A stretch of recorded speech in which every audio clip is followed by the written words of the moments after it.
Smart but sparse changes keep the Pixel 10 Pro XL among the top Android phones. It remains underpowered for tasks like gaming, but that doesn't matter if your focus is on the still excellent cameras, super bright display, or AI features.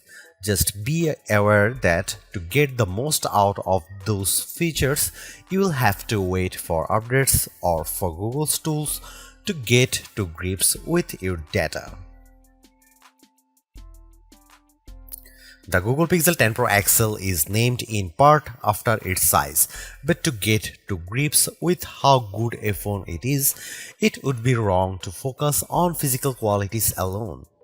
It is easy to point to things like the phone's incredibly bright display or its versatile cameras as major selling points. But this is a phone where the true value lies beyond the specs list. There are, in typical Google fashion, lots of AI features to play around with, features with a wide range of applications and utility. It's just a pity that Google seems to have learned some bad habits from Apple in not having all its features ready for launch day.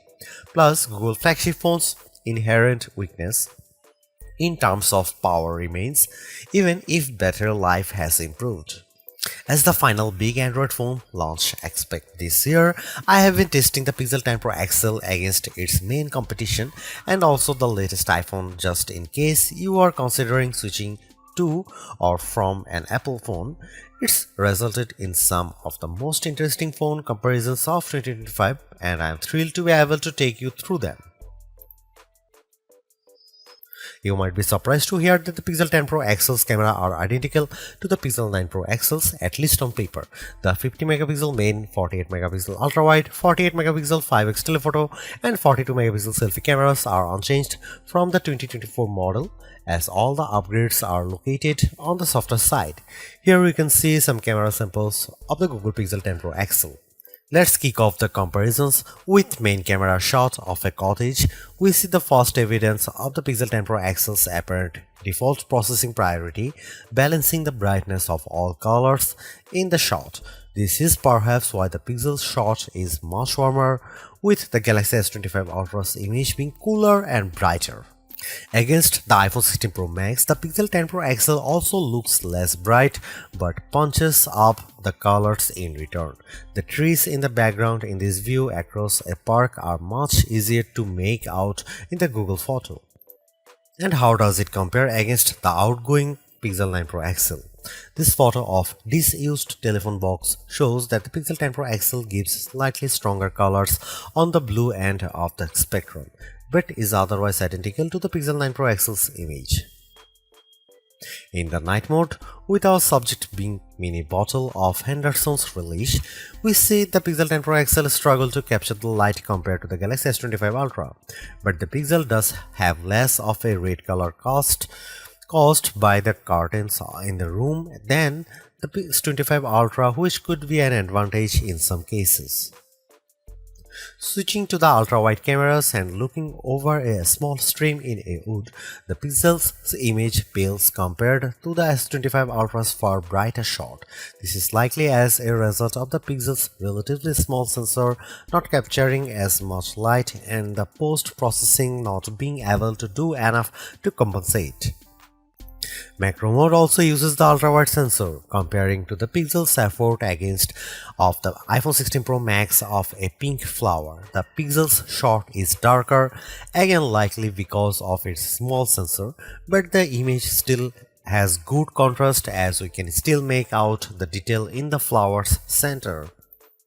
The final rear camera on the Pixel we need to look at is the 5x telephoto camera, which I pointed at a breeze over a lake. The Pixel has tried to balance the mix of light and shade in the shot, resulting in an apparent lack of color compared to the S25 Ultra, while the Samsung's shot's richer color of the water is appealing. The breeze is blown out in return.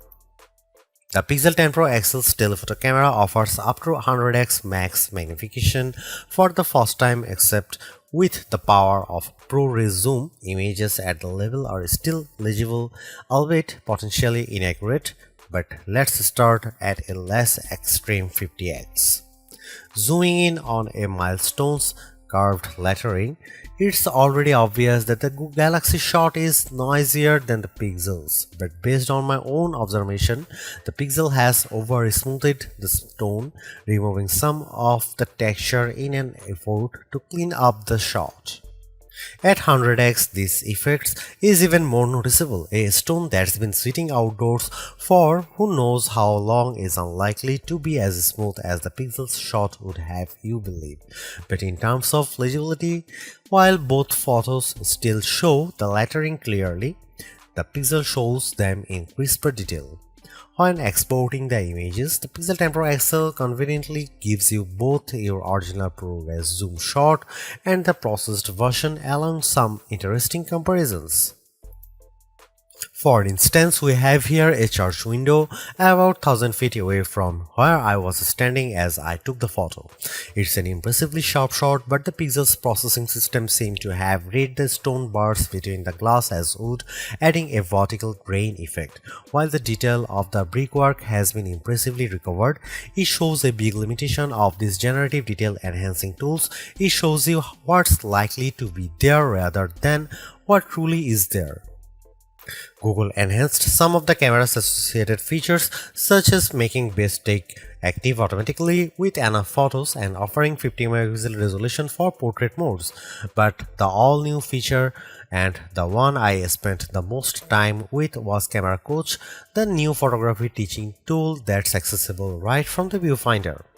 This is currently in preview, so hopefully its powers will multiply in the future, but right now it's more of an interactive forming tool. It will detect what you are pointing the camera at, offer some suggested compositions, and then give you tips on which camera lens to use, where to stand, and how to position the subject. If you can, it's a fun, personalized way to learn. But there are so many more tools in the Pixel 10 Pro XL's toolbox. I hope more options or perhaps an advanced mode appear in future to help guide users to try even more, like switching between vertical and horizontal shots, setting a manual focus, or adjusting exposure.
Google's updated the chip in its Pixel 10 Pro models with a Tensor G5 and paired Pro models including the 10 Pro XL with 16 GB RAM. Considering that previous Tensor-powered Pixels have lagged behind in performance, we were curious to see how this update changes things. As the results demonstrate, the Pixel 10 Pro XL is noticeably improved over the Pixel 9 Pro XL, but is still underpowered when looking at the Snapdragon and A series chips that power the Galaxy S25 Ultra and iPhone 16 Pro Max. The Adobe Premiere Rush video test shows this specially. In my general gaming test of playing the graphically intense RPG XR Stress in order to get a consistent 60 FPS frame rate, I had to turn off anti-aliasing, reduce the resolution from ultra to high and environment quality down to average, and even the game would still experience hiccups. And flagships with Snapdragon 8 Elite can easily handle this game at maximum settings. Now that the 128GB Pixel Pro XL model has been discontinued, the Pixel 10 Pro XL starts with 256GB storage with the option to up that to 512GB or 1TB storage. This should be speedy storage to load and unload thanks to Google using the UFS 4.0 memory standard with 512GB or 1TB of storage on a US model. You also get zoned UFS, a feature that supposedly organizes data within your device's storage to improve its efficiency, speed, and the device's lifespan. We are not sure why this is limited to only a 2 out of 3 storage options and only to American customers, but it sounds like a bonus worth having. Google's made a few but effective upgrades to the Pixel 10 Pro XL. It's a masterclass in efficiency, changing and improving just enough to stay amongst the top of the pack in the most areas. The display's brightness is unmatched, and the camera's ultrawide perhaps aside offer a balanced, natural look that I can see a lot of people liking. It's unfortunate that the Pixel 10 series is still the lowest powered of the flagship phones on sale today and lags behind its main rivals on battery efficiency. Hopefully, access to Google's latest AI tools makes up for that for anyone who decides to take the plunge, although perhaps give it a couple of months if this is your primary reason. Hopefully, by then the seemingly incomplete Magic Q and the preview version of the camera coach will have been made whole. The Galaxy S25 Ultra may still be a better pick for you if you want more power and power efficiency from your phone.